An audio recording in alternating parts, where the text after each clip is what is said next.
கடாய் கழுவி வச்சுருக்கேன். இப்போ என் மெத்தடில் தக்காளி தொக்கு செய்ய போகிறேன். ஃபஸ்ட்டு கடாய் காஞ்சிருச்சு. இப்போ எண்ணெய் ஊற்றிக்கலாம். ஆயில் நல்லா காஞ்சிருச்சு. இப்போ கிராம்பு, பட்டை, சோம்பு, பிரிஞ்சி இலை எல்லாமே போட்டுடலாம். இதில் போட்டுட்டு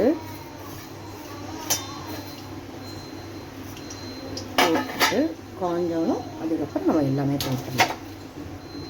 இருங்க, நல்லா பொரிஞ்சு வரட்டும். நல்லா பொரிஞ்சோன்னா இப்போ கருவேப்பிலை, வெங்காயம், பச்சை மிளகாய் எல்லாம் கருவேப்பிலை போட்டுடலாம்.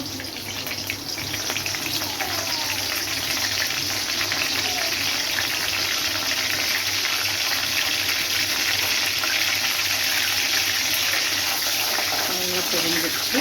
இப்போ வெங்காயம் தக்காளி நல்லா வதங்கணும். தொக்குக்கு மொத்தமாகவே போட்டுருவேன். வெங்காயம் தக்காளி எப்போவுமே நான் போட்டு நல்லா வதக்கி அதுக்கப்புறம் தான் நம்ம மிளகாத்தூள்னு ஆட் பண்ணணும். வெங்காய தக்காளி எப்போவுமே நம்ம வதக்கிறத பொறுத்து. வெங்காய தக்காளி வதங்கினாலும் குழம்பும் டேஸ்ட்டாக இருக்கும், தொக்குங்களும் டேஸ்ட்டாக இருக்கும்.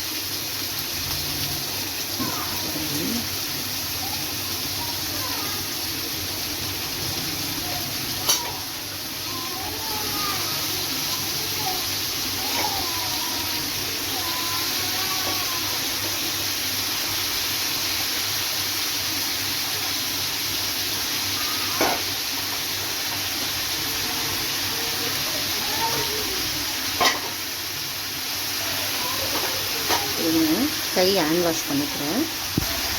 நல்லா வதக்கணும். தக்காளி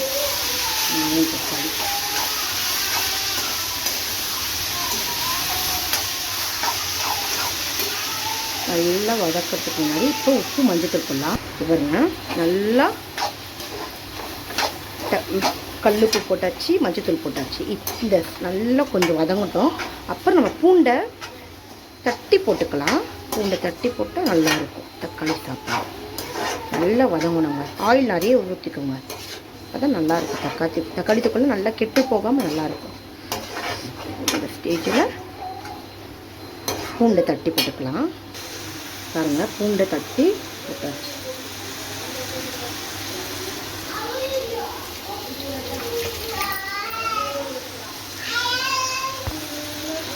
நல்லா வதக்கணும். நம்ம குக்கரில் தக்காளி சாப்பாடு தாளிக்கணும் அப்படின்னா தான் இஞ்சி பூண்டு விழுது போட்டுக்கணும். இதுக்கு நம்ம தக்காளி இப்படி செஞ்சுட்டு நம்ம ஒயிட் ரைஸில் கலரிக்கணும்னா பூண்டு தட்டி போடணும். சப்போஸ் நம்ம இஞ்சி பூண்டு விழுது போட்டோம்னா கெட்டு போகிற மாதிரி ஆயிடும். கலர் சாப்பாடு அது நல்லா இருக்காது. பூண்டு தட்டி போட்டு நம்ம சாப்பாடை கலருங்க. தக்காளி சாப்பாடு சூப்பராக இருக்கும். நல்லா இன்னும் வதங்கணுங்க. நல்லா வதங்கிட்டு சமைக்கிறேன் உங்களுக்கு. பாருங்க, வெங்காயம் தக்காளி நல்லா வதங்கிடுச்சு. இப்போ மிளகாத்தூள் போட்டுக்கலாம்.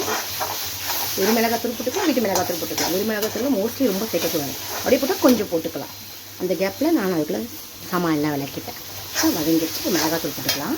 வீட்டு மிளகாத்தூள் தான் போட்டிருக்கேன் நான். ஒரு மிளகாத்தூள் போடலை. போட்டு நல்லா வதங்கிடுச்சு. இப்போ கரம் மசாலா லைட்டாக நல்லா வாசமாக இருக்கிறதுக்காக போடுறேன். கரம் மசாலாவும் போட்டாச்சு. இப்போ நம்ம தண்ணியை ஊற்றி நல்லா வதங்கிடுச்சு. வெங்காயம் தக்காளி தொக்கு இன்னும் கொஞ்சம் நேரத்தில் ரெடி ஆயிரும். வதங்கிட்டு இந்த ஸ்டேஜில் நம்ம தண்ணி ஊற்றிக்கலாம். இப்போ தேவையான தண்ணி ஊற்றியாச்சு. இப்போ நல்லா கொதிஞ்சு வந்தோம்னா நல்லா ட்ரை ஆனோம். அதுக்கப்புறம் நம்ம பார்ப்போம்.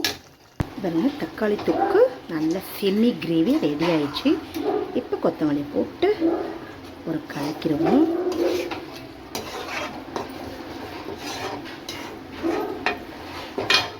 தக்காளி தொக்கு ரெடி.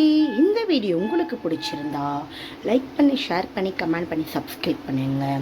எனக்கு சப்போர்ட் பண்ணுங்கள். மோஸ்ட்லி எல்லாம் பார்க்குறீங்க, சப்ஸ்கிரைப் பண்ண மாட்டீங்க.